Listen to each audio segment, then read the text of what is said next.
Gericke produkowała rowery już pod koniec XIX wieku. Dopiero na początku XX wieku zaczęli produkować motocykle. Od 1903 roku dokładnie. To była wtedy generalnie taka tendencja.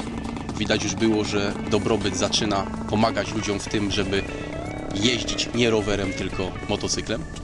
Więc każdy producent jednośladów myślał o tym, co tu zrobić, żeby jego towar był sprzedawalny. Przejdźmy zatem do tego konkretnego modelu. Jaki tu jest silnik, jaka moc? Ciekawostki.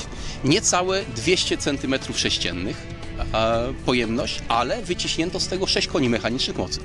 Także motocykl dosyć dobry. Ten model motocykla nazywa się V1. Ta prędkość 85 km, która była kiedyś podawana, jest jak najbardziej osiągalna w tej chwili i motocykl prowadzi się bardzo statycznie. To jeden z motocykli zabytkowych, na którym z taką prędkością bez żadnych obaw mogę jeździć. Piotrze, wróćmy na moment do silnika. Tu dwie rury wydechowe zakończone takimi tłumikami trochę trąbkowymi.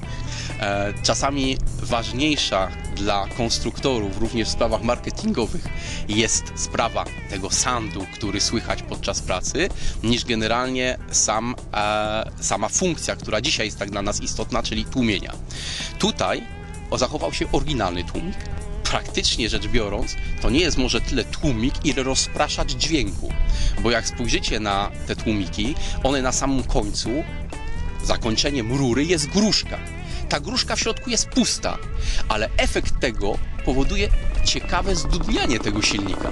Mało tego, tu jest przepłukiwanie zwrotne. Zastosowano dwie rury wydechowe. Gericke przestało produkować, czy może inaczej, nie przestało, ale oprócz rowerów zaczęło produkować motocykle. Były to wszystko składaki. Składaki, czyli nie składane w połowie ramy, ale... Składaki, dlatego tak mówię, ponieważ nie mieli żadnego zaplecza mechanicznego, które pozwalałoby na to, żeby uruchomić produkcję motocykli na bazie własnych projektów. Czyli były składane z części. Z części składane. Do tych motocykli, w zasadzie nie tylko tego modelu, ale wszystkich produkowanych przez firmę Gericke wówczas, zakładano komponenty najtańsze, a najtańsze były brytyjskie. Ściągano w związku z tym silniki Wheelersa z pełnym oprzyrządowaniem, bo i gaźnik jest Wheelersa, i manetka sterowania prędkością jest Wheelersa. Ściągano w skrzynie biegów również angielskie, w tym motocyklu jest Albion, trzybiegowy. Ściągano elektrykę, chociaż elektryka nie była w standardzie, tylko elektrykę, jeżeli ktoś chciał sobie zrobić, czyli chciał mieć światło tylne, przednie, nie karbidowe, bo jeszcze wówczas, w tym roku, to jest 29 rok produkcji tego pojazdu. W związku z tym w tym momencie jeszcze lampy zarówno karbidowe, jak i oświetlenie elektryczne były na porządku dziennym. Można było sobie wybrać w karbid lub elektrykę. Tutaj akurat komplet był taki, że poprzedni właściciel kupił wspornik z prądnicą boszowską, z lampą przednią i tylną. Na pasek klinowy. Na pasek klinowy. Tu jeszcze, żeby zamontować prądnicę, trzeba było założyć specjalne koło pasowe na wał.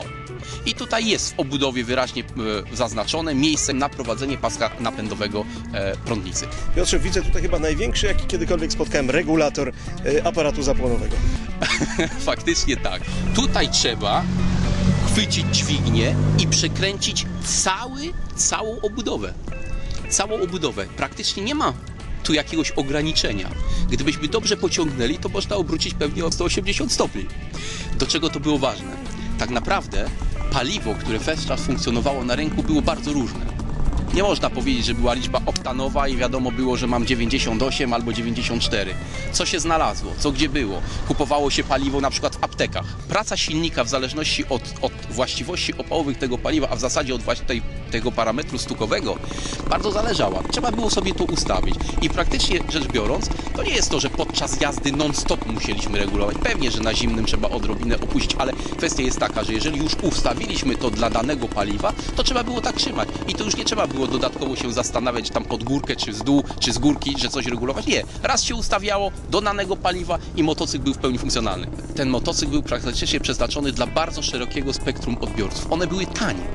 Generalnie wszystkie firmy produkujące rowery, przekształcające się na firmy produkujące motocykle, nie mając zaplecza technicznego, musiały iść w kierunku takim, żeby składać z tanich komponentów i sprzedawać szerokim masom. I rzeczywiście to jest motocykl dla mas. Ile tego typu motocykli może w Polsce być w prywatnych kolekcjach? W Polsce to jest jeden, a w Europie kilka. To jest bardzo rzadki model, bo to jest produkcja, która była niezbyt prestiżowa. To nie była firma, którą się trzymało w domu. No wiadomo, ktoś miał NSU, ktoś miał BMW, ktoś miał jakąś inną znaną markę Opla, no to trzymał go. Natomiast Gericke wysłużył się, poszedł na złom. Tych modeli nie ma dużo. Generalnie jeśli chodzi o muzea europejskie, Gericke można znaleźć w kilku. Jest to rzadka marka. Zatem na tych wrocławskich oldtimer bazarach można Gericke, tego jedynego w Polsce, spotkać. Zapraszam serdecznie, można go oglądać.